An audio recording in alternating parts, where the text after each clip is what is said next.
Assalamualaikum warahmatullahi wabarakatuh. Oke dulur, hari ini masih ada di workshop Wonogiri. Ini kiriman PWM ya, PCB PWM inverter las lakoni 120 atau 121. Ini kiriman dari beliau yang ada di Sidoarjo, Jawa Timur. Ini beliau mengirimkan dua, yang satu udah jadi, yang satu PCB PWM MMA seperti ini ya. Udah clear, udah jadi alhamdulillah. Ini sekarang yang kedua, PWM lakoni dengan kerusakan mati ya, atau nggak bisa nyala gitu ya, atau malah nggak bisa ngelas sama sekali. Dan di sini sudah pernah dioprek-oprek ya, sudah pernah gagal servis, maksudnya udah pernah dicoba diperbaiki sendiri dan akhirnya gagal. Ini yang saya heran, yang saya kaget, yang harusnya IC regulator 7812 malah diganti pakai IRF 9Z24N, malah diganti MOSFET P channel IRF 9Z24. Ini harusnya IC regulator, ini sudah salah kaprah, salah fatal teman. Untuk yang 7912 nya ini malah diganti pakai 7912 nya masih utuh ya, 7912 nya, tapi juga udah pernah diganti. Terus jalur driver MOSFET nya udah acak-acakan, udah enggak karuan ini ya. Ini R-nya di jumper. Ini sih emang wajar, tapi ini sampai PCB-nya mengelupas seperti ini udah enggak wajar ya. Ini gimana cara ngelepasnya dulu, kok bisa sampai PCB-nya acak-acakan seperti, atau sampai PCB-nya ngelupas semua ya. Harusnya kan kalau misal ngelepasnya pelan-pelan, nggak sampai mengelupas seperti ini untuk PCB jalur driver maksudnya teman ya. IC PWM sepertinya sudah pernah diganti, dan ini sender di jalur feedbacknya ada yang berkarat. Nanti sekalian diganti aja. Ini 8V2 2 biji, ini berkarat semua kakinya atau korosi ya. Ini MOSFET drivernya ada yang tinggi, ada yang rendah. Ini udah pernah dicoba diganti juga. Pokoknya acak-acakan lah. Kita lepas dulu, semua komponen udah pernah diganti dan kita coba nyalakan apakah PSU nya mau bekerja atau tidak ya. Kita lepas dulu. Saya penasaran ini kenapa kok diganti pakai MOSFET. Harusnya ini IC regulator 7812 malah diganti pakai MOSFET P channel, kan salah fatal ya, udah ngawur. Oke, kita eksekusi dulu. Oke lur, di sini sudah jadi ya. Jadi saya skip tadi prosesnya lama. Cukup memakan waktu hampir 2 jam menyelesaikan ini aja ya, karena rusaknya ternyata parah teman. Saya katakan parah ini ya, karena nggak cuma PWM saja yang bermasalah, ternyata power supply ternyata ikutan bermasalah ya.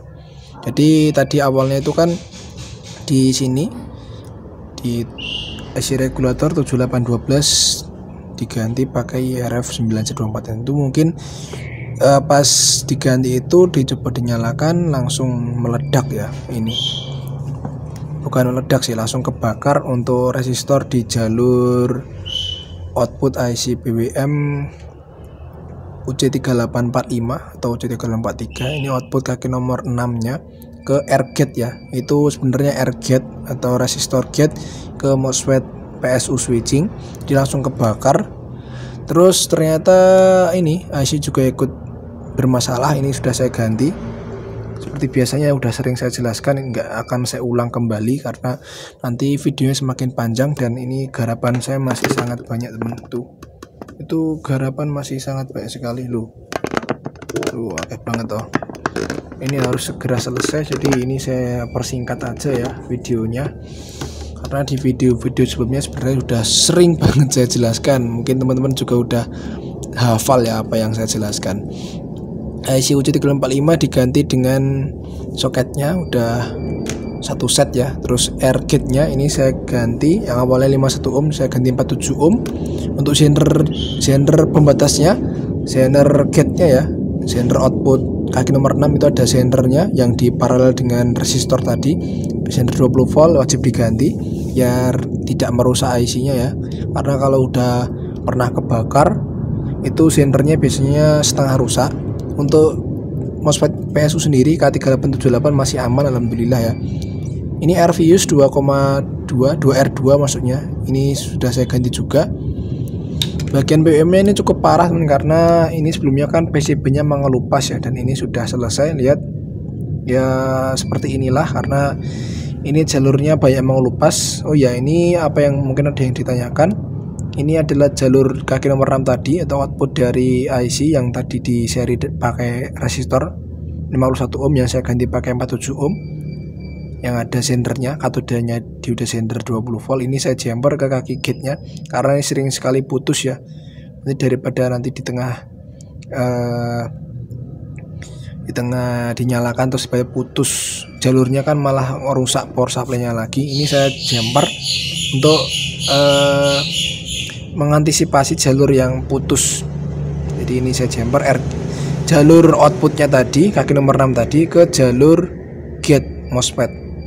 Ini nomor 2 ya kalau dari kanan. Kalau dibalik seperti ini yang supply dari resistor step down. Ini nomor 2, ini adalah outputnya ke jalur gate-nya.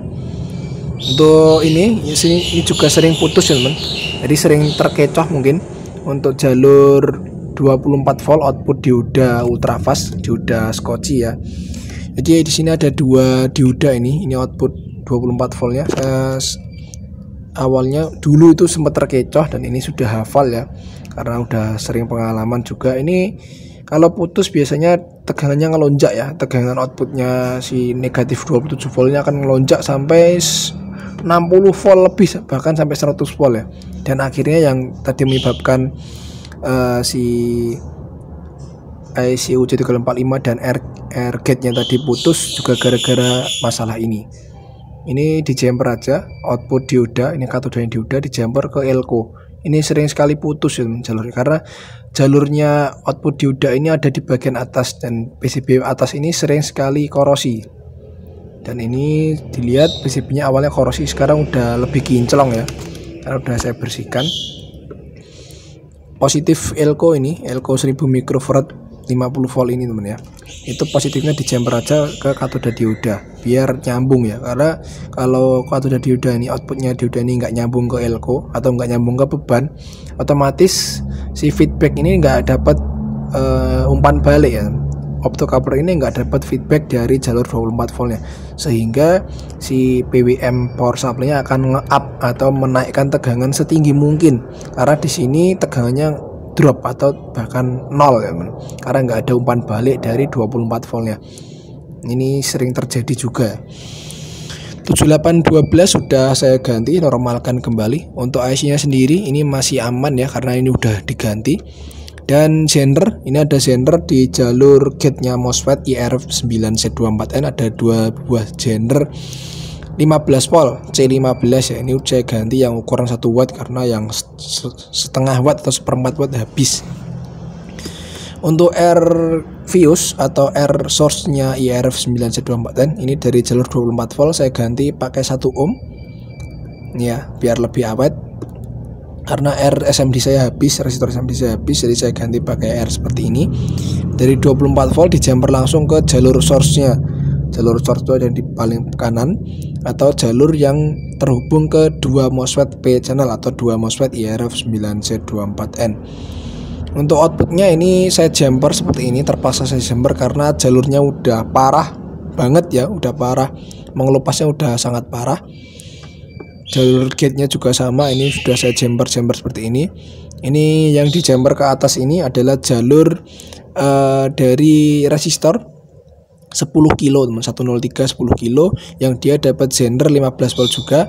Ini outputnya ini ke gate-nya P channel teman, jadi ke gate-nya IRF9Z24. Kalau ini putus, jalurnya ini putus. Ini juga sering sekali putus karena jalurnya dia sangat tipis, ada di bagian atas sini. Kalau putus dia MOSFET-nya gampang jebol atau MOSFET-nya overheat ya, panas berlebih, yang akhirnya jebol dan merusak IC PWM KA3525-nya. Karena di sini kalau ini putus, tegangannya ini akan ngedrop ke 5 volt atau bahkan 3 volt ya. Normalnya kan kalau dapat di R ini dia nyambung normal ya, itu tegangannya 20 volt. Atau seperti halnya tegangan gate normal terhadap ground di P channel itu 20 volt. Tapi ketika diukur terhadap positif 24 volt ya juga akan 5 volt. Tapi untuk N channelnya itu ketika diukur ke ground 5 volt ya. Kalau untuk P channel tadi P channel atau IRF9Z24N nya itu diukur terhadap ground, normalnya adalah 20 volt. Oke, kita akan nyalakan dulu. Oh ya, ini ada elko yang saya ganti sini. Ini sebenarnya aslinya itu kapasitor tantalum, kapasitor yang warnanya kuning seperti ini, teman. Nah, aduh, ini yang warnanya kuning seperti ini. Ini sering sekali short atau bermasalah. Dia sering sekali kering, bahkan konslet, menyebabkan si IC-nya rusak ya. Karena jalur jalur softar kaki nomor 8 itu short, dan itu yang sering sekali membuat PWM-nya kadang mati kadang nyala gitu ya. Oke, kita nyalakan. Bismillahirrahmanirrahim. Dan kita tes ya. Multimeter saya yang sebelah sini. Oke, kita cek dulu 24 voltnya, teman. Oke, bentar, ini jumpernya udah tak pasang, groundnya 24 voltnya di sini 26, normalnya 26 sampai 28 volt ya untuk mesin las Lakoni yang menggunakan modul BWM yang versi baru seperti ini. 12 voltnya, teman, 12 voltnya kita cek. Ini 12 voltnya normal, ini negatif 12 volt sudah aman ya. Ini yang outputnya min 27. Oke, normal. Sekarang kita cek output kaki nomor 8. Kaki output. Kaki nomor 8 atau kaki softarnya PWM KA3525 4,7. Kaki nomor 5 2 volt ya, ini gigi gergaji. Nanti kita cek pakai osiloskop juga ya. Kaki nomor 9 ini 3 sampai 4 volt ya. Oke. Kaki nomor 15 ini VCC, nomor 14 output B 5,5, kaki nomor 11 output A. Oke. Tegangan gate P channel IRF9Z24N yang paling atas 20 volt. Tegangan gate N channel IRF9Z24N 5,3. Tegangan gate P channel yang kedua atau di baris ketiga. Oke, 20 volt. Yang terakhir paling bawah N channel lagi normal. Dan ini kita cek kaki drainnya 14,5 14,7. Kita cek pakai osiloskop dan normal ya, teman ya. Ini nanti siap dikirim, siap dites dan dikirim. Nanti sebelum dikirim pasti akan dites ya. Itu frekuensinya terbaca 99 kHz ya, 99,1. Dengan dutinya itu di outputnya drain sini dutinya udah naik ke 55%. VRMS-nya 15 volt, tadi di sini terbaca 14,5 ya. Ini lebih sensitif ya, lebih respon maksudnya.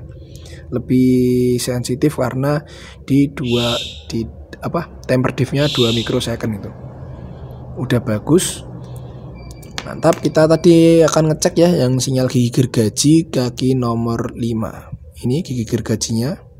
Ini kaki nomor 5 ini frekuensinya 2 kali lipat frekuensi output ya. Ini 200 kHz ya. Atau 197. Kaki nomor 4 seperti ini. Nah, ini frekuensinya juga 2 kali lipat. Mantap, sudah siap kirim ya. Ini ke beliau yang ada di Sidoarjo, Jawa Timur. Terima kasih. Sidoarjo pun Gresik ya, Sidoarjo ding. Terima kasih telah menonton video ini dan terima kasih telah memberikan kepercayaan kepada Hans Elektronik atau kepada bengkel saya. Bagi teman-teman yang mau mengirimkan modul BWM atau PCB inverter las ataupun mesin lasnya sekaligus, bisa langsung kontak WA saya. Terima kasih. Sampai jumpa di video selanjutnya. Wassalamualaikum warahmatullahi wabarakatuh.